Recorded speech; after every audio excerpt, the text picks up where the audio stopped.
Good evening everyone.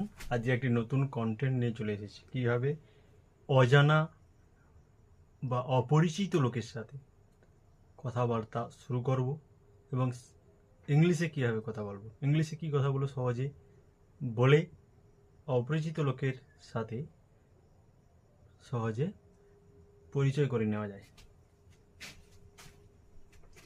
Speaking to an unknown person, অজানা লোকের সাথে কথা বলা।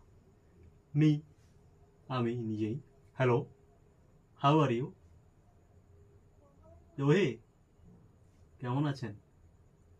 স্ট্রেঞ্জার অর্থাৎ অপরিচিত লোক, যে অপরিচিত। আই এম ফাইন, আমি ভালো আছি। বাট হু আর ইউ, কিন্তু তুমি কে? অর্থাৎ তুমি। মি, আমি কি বলবো? আই এম সুজন, যে যার নামটা লিখবে, এখানে জাস্ট একটা নাম লিখেছি। ফ্রম সবং, আন্ডারলাইন যে করা আছে এখানে সবং লিখেছি আমি, ঠিক। এখানে তোমাদের যে প্লেস সেটা লিখবে। What is your name?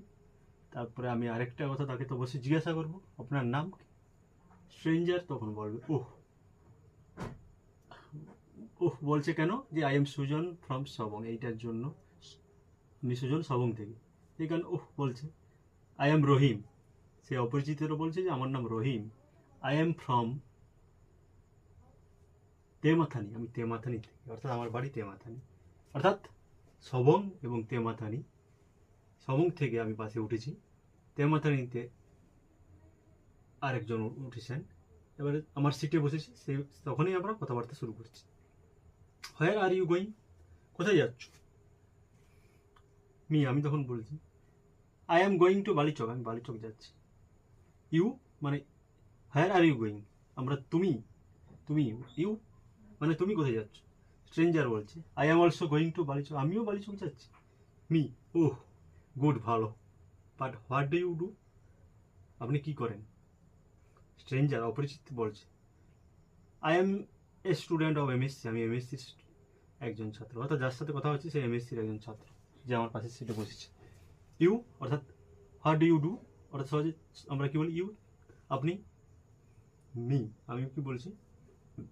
I am also student, আমিও একজন ছাত্র। I am preparing for job, আমি চাকরির জন্য প্রস্তুতি নিচ্ছি। স্ট্রেঞ্জার অপরিচিত বলছে গুড বয়, ভালো ছেলে।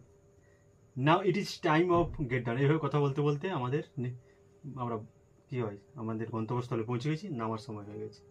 এইভাবেই হচ্ছে যে কোনো অপরিচিত লোকের সাথে ইংলিশে এই এরকম ছোট ছোট বাক্য এবং সহজ বাক্যগুলোর দ্বারা পরিচয় করে দেওয়া করা যায় এবং স্পোকেন ইংলিশটা প্র্যাকটিস হয়ে যায়।